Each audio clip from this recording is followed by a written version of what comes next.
Imagine waking up tomorrow and finding out that the government decided to give everyone a free check of $1 million. At first, that sounds like a dream, right? Bills paid, vacations booked, cars bought. But then you walk into a store and suddenly a loaf of bread costs $5,000. So here's the real question. If governments can simply print more money, why don't they just solve poverty, debt, and all economic problems that way? And more importantly, what actually happens in the economy when more money is printed out of thin air?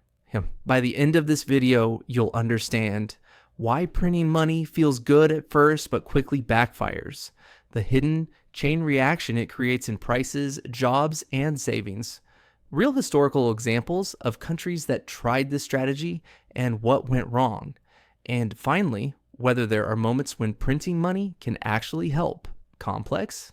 Maybe.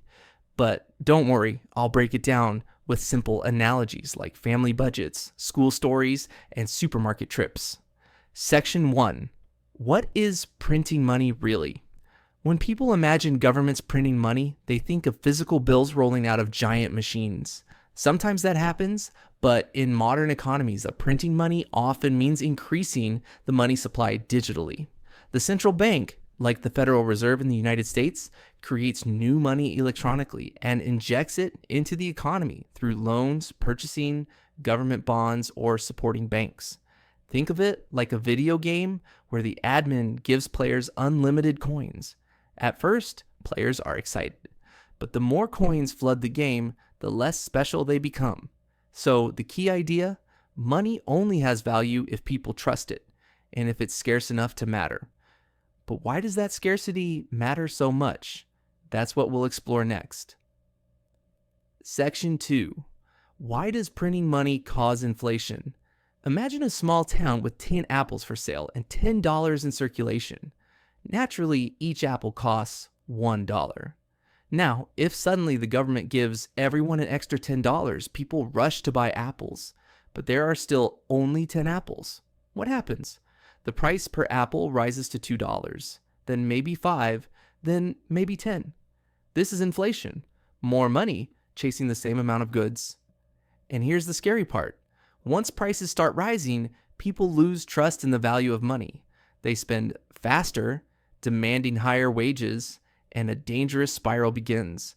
But has this ever happened in real life? Absolutely. And the next section explains. Section 3. Who has actually tried this and what happened? History is full of dramatic cases. Germany, 1920s, Weimar Republic. After World War I, Germany printed massive amounts of money to pay debts. Soon, bread cost billions of marks. Families carried banknotes in wheelbarrows just to buy food. Zimbabwe, 2008. The government printed so much money that they issued a $100 trillion bill. Imagine going to buy groceries with a note that big, and it still wasn't enough. Venezuela, 2010s. Printing money to cover deficits led to skyrocketing prices. People's savings evaporated overnight, and many citizens fled the country. These examples show one truth. When printing gets out of control, money loses meaning. But wait, if it's so dangerous, why do governments still do it? Section 4. When and why do governments print money today? Here's the twist. Printing money isn't always catastrophic. In fact, the United States Federal Reserve, the European Central Bank, and others have used it during crises. Take the 2008 financial crisis or the COVID-19 pandemic.